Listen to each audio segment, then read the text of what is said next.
Hello, everyone, and welcome back to another episode of Divorce Coach Diaries. So, when I was thinking about what to call this episode, I had a lot of thoughts floating around in my head, and I kind of landed on the idea of how good are you at protecting yourself? Because here's something I believe really firmly. If you don't know how to protect yourself, you can't relearn how to love yourself and even get to know yourself again after you've left a toxic relationship. Protecting yourself has to be first. We have to build a safe place so that your body and by extension, your brain is not caught up in survival and fight or flight. So protecting yourself is more important than you can even imagine. So, what does that even mean? Learning to protect yourself. The first thing that comes to mind with most people, and rightly so, is boundaries. So, how good are you at setting and holding your own boundaries? What do you even need boundaries for? So, boundaries, really simply stated, are what we are willing or not willing to accept in a relationship. And a healthy boundary is not about controlling the other person. A healthy boundary is only about us. We're the one who sets it, and it's our responsibility to enforce or hold our boundary. Our boundary will never control the other person. We can make requests of that person and hope that they comply and that they're good with our boundary, but they might not be. And that's okay because our boundary is not about them, it's about us. Our boundary helps set us up and protect us so that we can love ourselves better. So, what types of areas even need boundaries around them? That's for you to decide, of course. But here's some areas that come up in my own life and in my clients' lives again and again and again. We might set boundaries to protect our emotional and mental health. That might mean not allowing someone the type of access to us that they had in the past because the communication that we're receiving from them makes it nearly impossible for us to stay in a healthy space inside.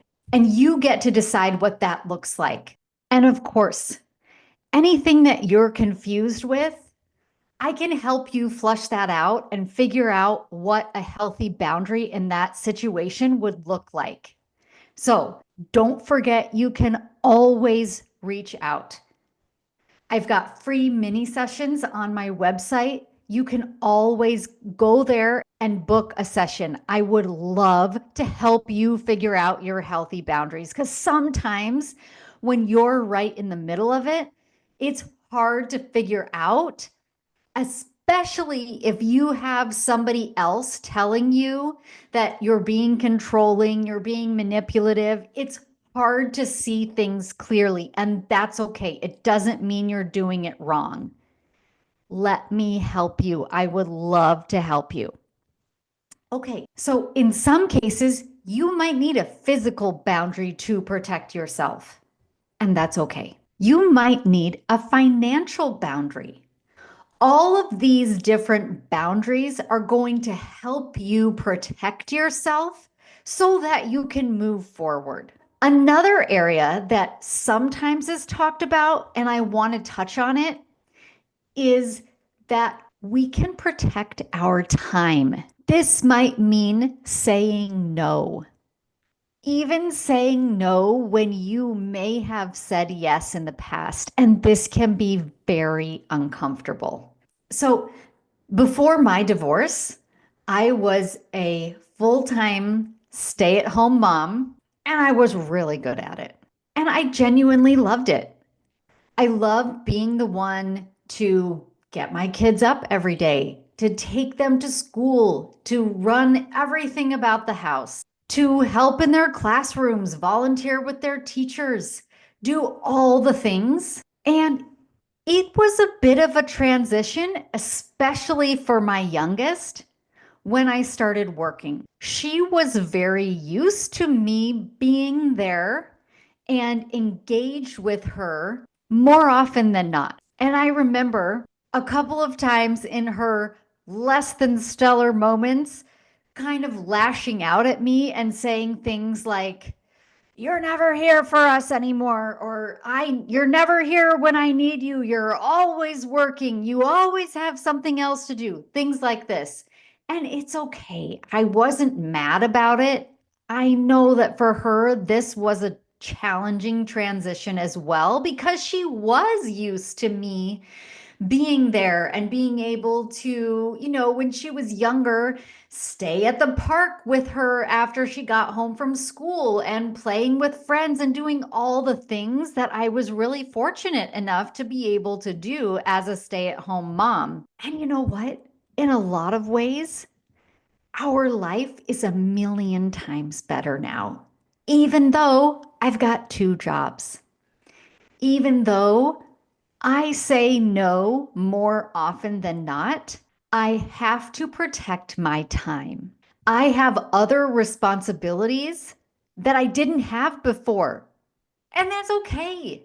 But time is a really, really valid part of your life that you need to protect. And it's not always going to be about a job. Sometimes you have to protect your time so that you can go to a workout every day, that you can move your body. Because if you don't protect that time, most likely it's not going to happen. If you just say to yourself, "I'll fit it in when I can," or "we'll see if it happens today," if that time isn't protected, if you're anything like me, that time very quickly gets taken up. It gets taken up with work. It gets taken up with kids. It gets taken up with chores. It gets taken up with mindless scrolling on your phone even, or sitting down intending to watch 15 minutes of a show one evening, and before you know it, it's been 3 hours. So I get it, but it is worth it to protect your time. And you know what? It's also okay if other people don't like it. It might be your kids. It might be a boss. It might be a boss who is asking you repeatedly to stay late or to come early or to work extra days or, any sorts of those things that were outside of your agreement. It's okay to protect your time. Here's another thing that we don't talk about very often, and you might not have thought of this. Something else that sometimes deserves protection is your dreams for your life and your desires. There will be people who will tell you, "That's crazy. You could never do that. Don't even bother." Sometimes when we open ourselves up and share what we hope for our future, people won't get it. And they will say, "That could never happen for someone like you." Or, "It's too late for that." Or, "You're a single mom. You've got all these kids. They need to be your priority. It's irresponsible to want something like this." So, protect your dreams. It's okay if they don't get it. They don't have to get it. So, what might you dream for? You might dream for complete financial freedom and independence.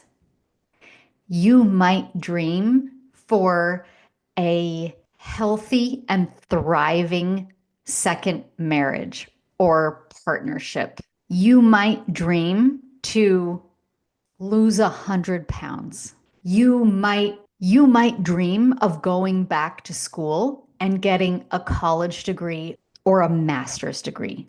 Don't shut your dreams down. Protect them. Because oftentimes when we have big dreams, they're really scary to us, and we have all these doubts.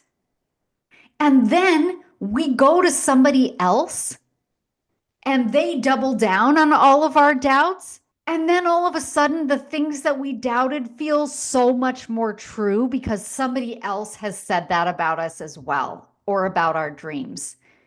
So if you need to, protect your dream.